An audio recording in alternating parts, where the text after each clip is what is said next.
Vamos então à introdução da lição, que diz assim: a história da expansão da igreja no livro de Atos mostra um fariseu zeloso, Saulo de Tarso. Este tinha prestígio religioso e cultural entre os judeus.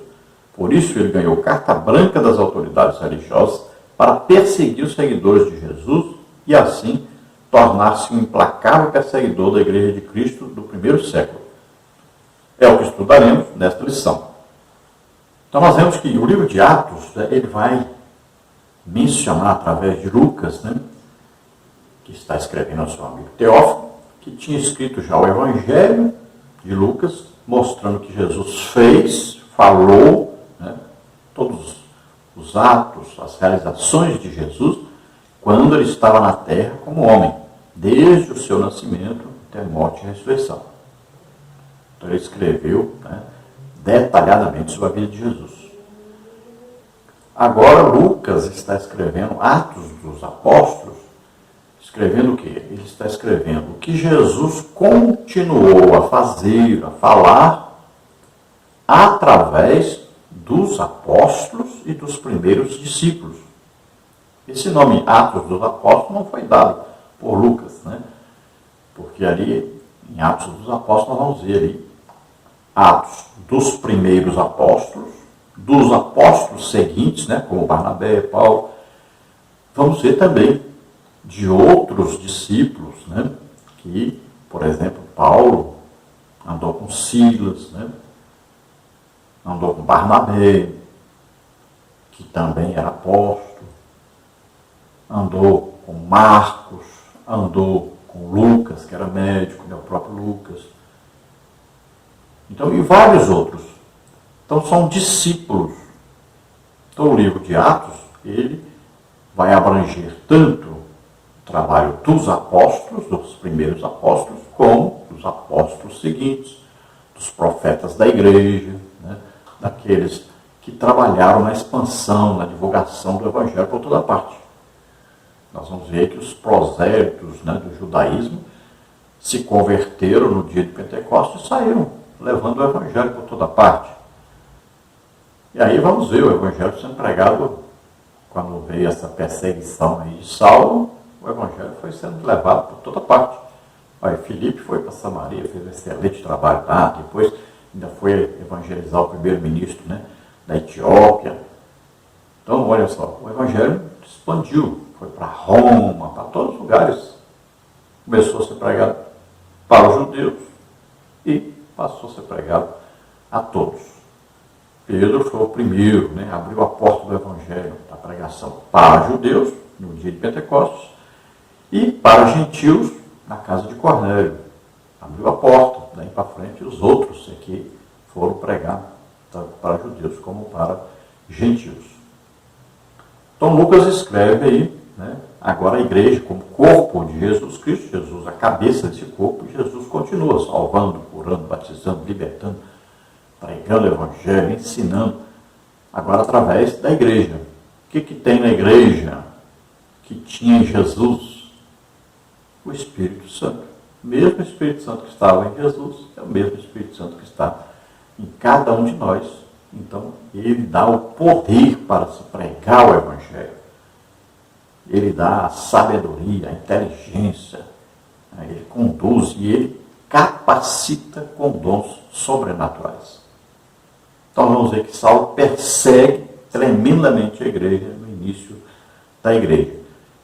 E Paulo está fazendo uma coisa importantíssima, porque o Evangelho era para ser pregado a todas as nações, começando em Jerusalém. E os discípulos fizeram o quê? Ficaram em Jerusalém. Então, Paulo foi responsável por tirar os crentes de Jerusalém e fazer com que eles se espalhassem pelo mundo pregando o Evangelho. Então, mesmo quando nós achamos que o diabo está ganhando, na verdade ele está trabalhando para Deus. Então, quando ele instiga Paulo a perseguir os cristãos, tudo isso faz parte de um grande plano de Deus de evangelizar o mundo inteiro, evangelizar todas as pessoas, dar oportunidade de salvação para todos. Então precisavam os discípulos saírem de Jerusalém. Então quem é o maior perseguidor? Saulo, que tinha condição, porque foi criado aos pés de Gamaliel, ele tinha cidadania romana, podia penetrar por toda parte. Então era uma pessoa disposta, zeloso de sua religião. Então ele vai fazer esse trabalho de perseguir a igreja. E ele era tão bem quisto que conseguiu a autorização dos sacerdotes para fazer o seu trabalho de perseguição contra o cristianismo. No tópico 1, nós temos aí Saulo de Tarso, perseguidor implacável. Subtópico 1, Saulo se descreve como blasfemo, perseguidor e opressor. 1 Timóteo 1,13. Como um fariseu fanático, Saulo tinha a convicção de que seu papel era destruir a fé cristã, matando e prendendo os seguidores de Jesus. Sua postura arrogante o fazia ser truculento, usando grande violência contra pessoas simples, homens e mulheres, sem qualquer compaixão. Ele acreditava piamente que com esse comportamento estava agradando a Deus. Apoiado pela casta sacerdotal que odiava o nome de Jesus, Saulo usava dos meios legais para atacar os cristãos. Por causa de sua truculência, os seguidores de Jesus tiveram que fugir para outras cidades. O perseguidor respirava ameaças e morte contra os discípulos de Jesus, Atos 9:1. E por isso não via problemas em prender e arrastar presos para Jerusalém os que professavam o nome do Nazareno, Atos 9:2. Então era o que? O fanatismo religioso. Então Saulo tinha um tremendo zelo pela sua religião e ele perseguia os cristãos, queria prender, açoitar, matá-los todos, destruir todos que diziam que Jesus havia sido morto e ressuscitado e que Jesus era o Messias. Então ele queria acabar com o cristianismo. Veja bem, as pessoas que fazem isso, que perseguem os cristãos, eles fazem porque estão pensando em agradar a sua religião. Então, eles foram ensinados assim, aprenderam assim, foram treinados assim. Foi feita como uma lavagem cerebral na pessoa, a sua religião. Então, por exemplo, se você olhar para o islamismo, então no livro deles, ou o Corão, você vai ver lá que ensina a perseguir e matar os cristãos. Ainda diz até como matá-los. Diz que devem ser degolados ou crucificados. Veja só, um livro sagrado do islamismo. Então, é instigado esse ódio, é ensinado. Aí você vai ver o comunismo, que ensina que não pode haver cristianismo, porque o cristianismo ensina a pessoa, eles aprendem lá que o cristianismo ensina a pessoa a ser capitalista, ensina a pessoa a ser livre, ter liberdade, conquistar as coisas, poder comprar sua própria casa, seu carro, ter liberdade. Pode ver que todo aquele que segue o comunismo, ele quer obrigar as pessoas. Olha, é obrigado a ficar em casa, a trancar tudo, é obrigado a vacinar, tudo assim, obrigado, é na força. Não dá liberdade para as pessoas. Passa a ter um grupinho especial que pode tudo, enquanto o povo e todos abaixo deles não podem fazer nada, são controlados totalmente, não têm nem propriedades, eles não têm direito a nada. São só escravos desse sistema. Então, olha só que coisa tremenda é o cristianismo. O cristianismo traz a liberdade, traz a igualdade, traz oportunidades, traz aí a satisfação do desejo humano de estar crescendo, desenvolvendo. Então, veja só, a religião é coisa tremenda, a pessoa que fica cego e persegue aqueles que não estão no seu sistema. Então, quando é levantada essa perseguição, os cristãos vão fugir de Jerusalém. E isso é plano de Deus, que o Evangelho seja pregado a todo mundo, a toda criatura. Tópico 2 aí, as ameaças de Saulo de Tarso. A expressão respirando ameaças de morte, Atos 9:1, descreve Saulo de maneira figurada como uma fera selvagem que ameaça sua presa. No texto de Atos 9:21, o perseguidor era visto como um exterminador, pois conduzia os cristãos às prisões, além de permitir que fossem açoitados. Ele não poupava ninguém que seguisse a doutrina de Cristo. Então Paulo, ele tinha tanto desejo de matar os cristãos que parecia um bicho. Era como uma leoa que enxerga lá uma gazela correndo. Então, ela vai atrás de qualquer maneira de pegar. Tem que pegar, estraçalhar, para comer aquele animal. Então Paulo estava nessa situação. Ele via os cristãos como uma caça. Então, ele já estava como se fosse uma fera, cego totalmente, tomado pelo ódio religioso, fanatismo religioso. Então, ele fazia qualquer coisa que fosse preciso para poder pegar os cristãos e matá-los.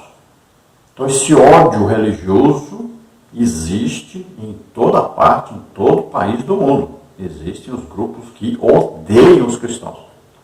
Se você olhar declarações da esquerda no Brasil, você vai ver, eles querem destruir mesmo a família.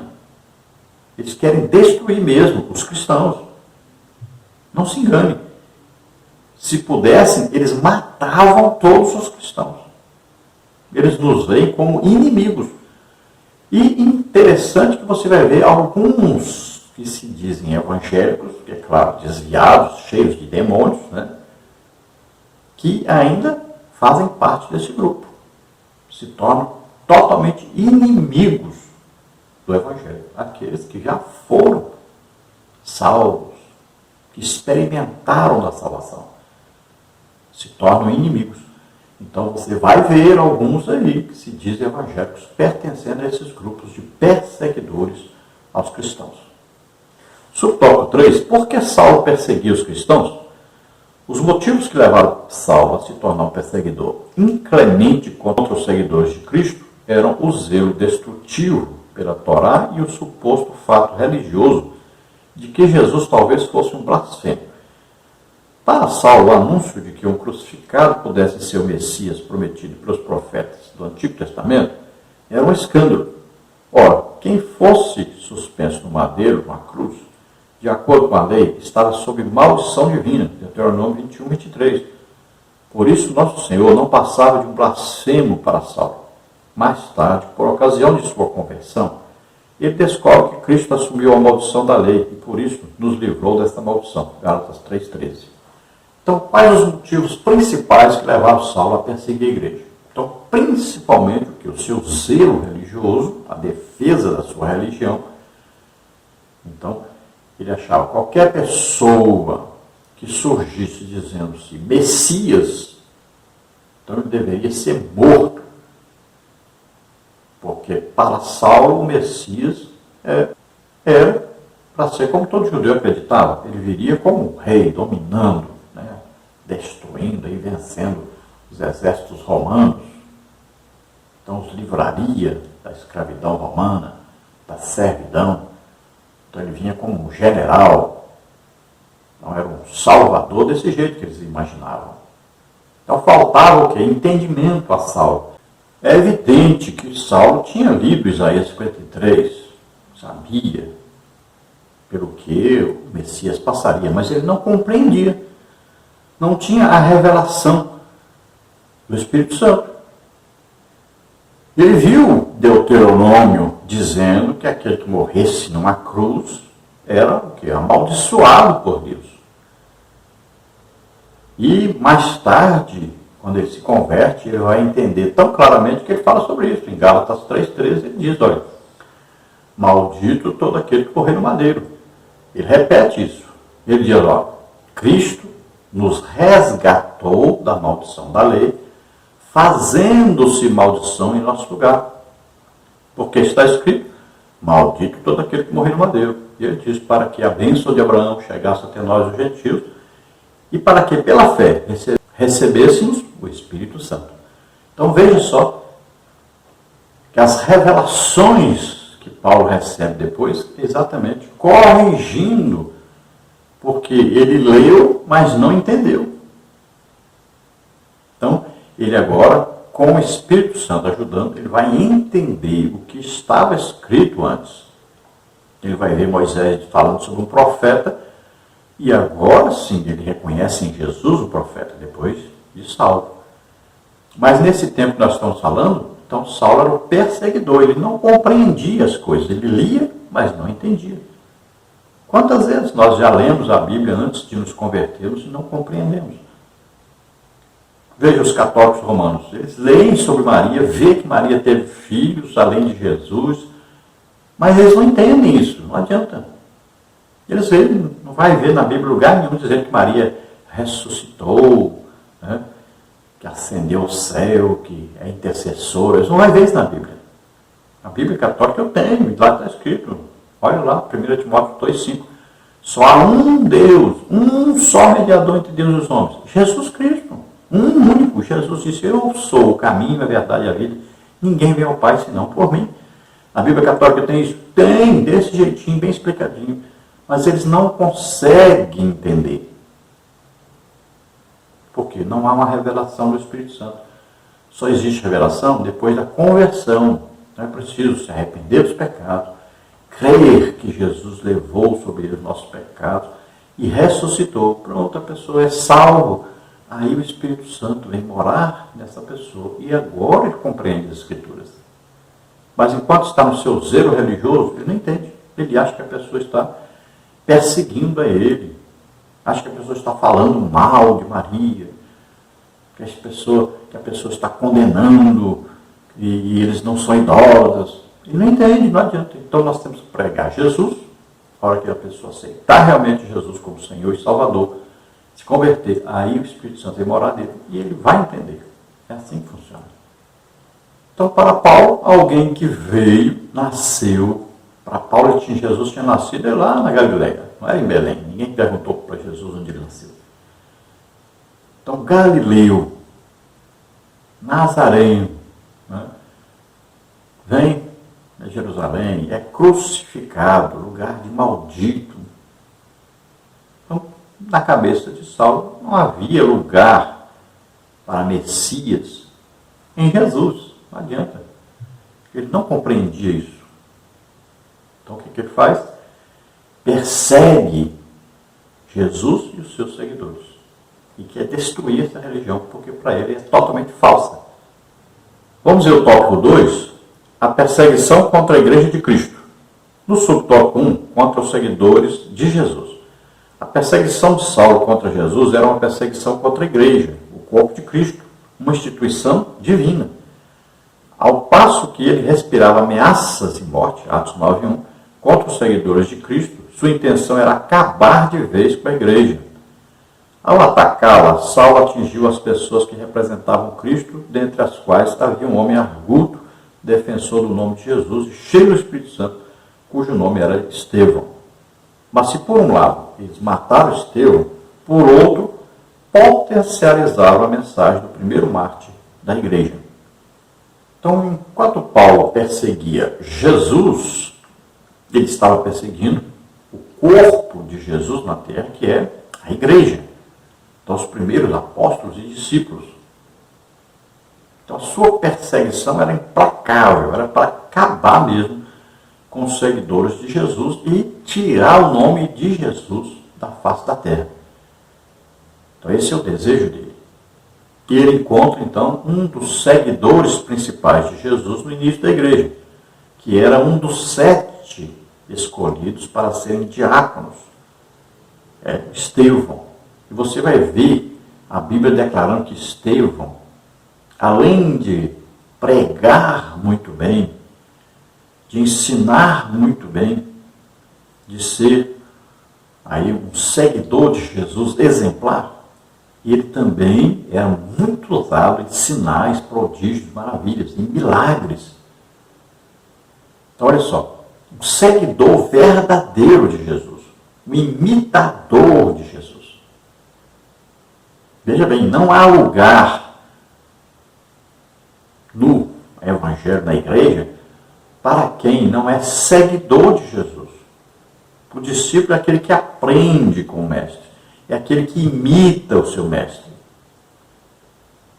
Então nós estamos vendo hoje um evangelho pregado, mas sem confirmação de Deus desse evangelho. Quantos pregadores por aí, ensinadores, mas não existe confirmação de Deus. Veja, os apóstolos saíram pregando, Marcos 1:20 diz o quê? Que saiu pregando e Deus confirmava a pregação com sinais, prodígios e maravilhas. Desde Estevão, Filipe, Paulo, Pedro. Veja só, existe uma confirmação. Eles são imitadores de Jesus. Jesus pregava, ensinava e curava as pessoas. É o outro evangelho, o verdadeiro evangelho é esse. Agora o que estão pregando por aí é um outro evangelho, só de palavras, sabedoria humana, inteligência. Veja só. Mas não existe confirmação de Deus. Nós temos que tomar cuidado com isso, temos que prestar atenção nisso e temos que mudar essa situação. Então você é professor de escola bíblica dominical, então você tem que ensinar com a sua vida também. Fale com Deus. Senhor, eu estou ensinando a tua palavra, eu estou pregando. É a tua palavra. O seu evangelho, metade do evangelho, sinais, prodígios, maravilhas. Então, confirma o que eu estou pregando. Autentica. Olha lá, Paulo diz que meu apostolado entre vós foi confirmado por Deus com sinais, prodígios e maravilhas. Então é preciso mudar isso. Tomemos cuidado. Então, quando os judeus ali perseguem Estevão e levam à morte, serviu para quê?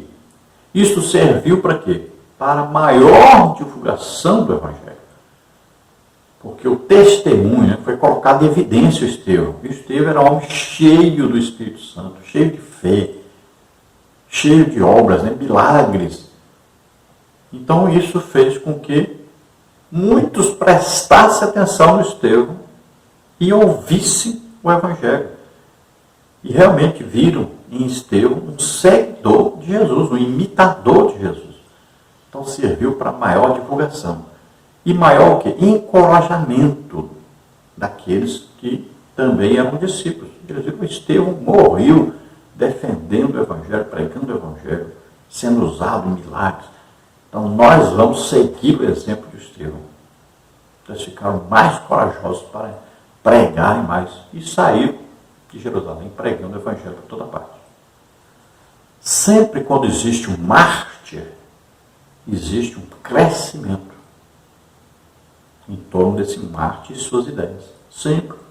Subtópico 2, Saulo de Tarso e Estevão.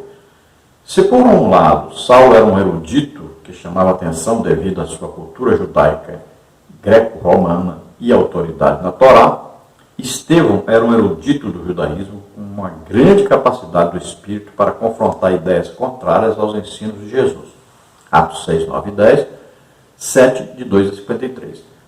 O primeiro mártir da igreja era um homem cheio do Espírito Santo, conhecedor profundo da história do seu povo e da teologia judaica. Por isso, quando apontava para Jesus Cristo como clímax da revelação redentora para o mundo, o fazia com autoridade. O discurso inflamado de Saulo e respaldado pelos oponentes dos seguidores de Jesus, deparou-se com outro discurso, mas este proveniente da sabedoria do Espírito. Atos 6, 10. Então vamos ver aí o que diz sobre Estevão. Ele é escolhido para diácono e agora ele começa a pregar o Evangelho. Mas veja aí, a partir do versículo 8, capítulo 6 de Atos, versículo 8, diz o quê? E Estevão, cheio de fé e de poder, fazia prodígios e grandes sinais entre o povo. E levantaram-se alguns que eram da sinagoga chamada dos libertos, e dos sirineus, dos alexandrinos, e dos que eram da Cilícia e da Ásia, e disputavam com Estevão. E não podiam resistir à sabedoria e ao espírito com que falava. Então subornaram os homens para que dissesse: ouvimos-lhe proferir palavras blasfemas contra Moisés e contra Deus. E excitaram o povo, os anciãos e os escribas, e investindo com ele, o arrebataram e o levaram ao conselho. apresentaram falsas testemunhas que diziam: este homem não cessa de proferir palavras blasfemas contra esse santo lugar e a lei. Porque nós lhe ouvimos dizer que esse Jesus Nazareno há de destruir este lugar e mudar os costumes de Moisés, que Moisés nos deu. Então todos que estavam sentados no conselho, fixando os olhos nele, viram o seu rosto como o rosto de um anjo. Então veja bem, até para morrer, Estevão teve o mesmo tipo de perseguição que Jesus teve. Testemunhas falsas. E você prestou atenção? E era tremendamente usado em sinais, prodígios e maravilhas. E além disso, tinha uma grande sabedoria que era dada aqui, pelo Espírito Santo, para que ele pregasse.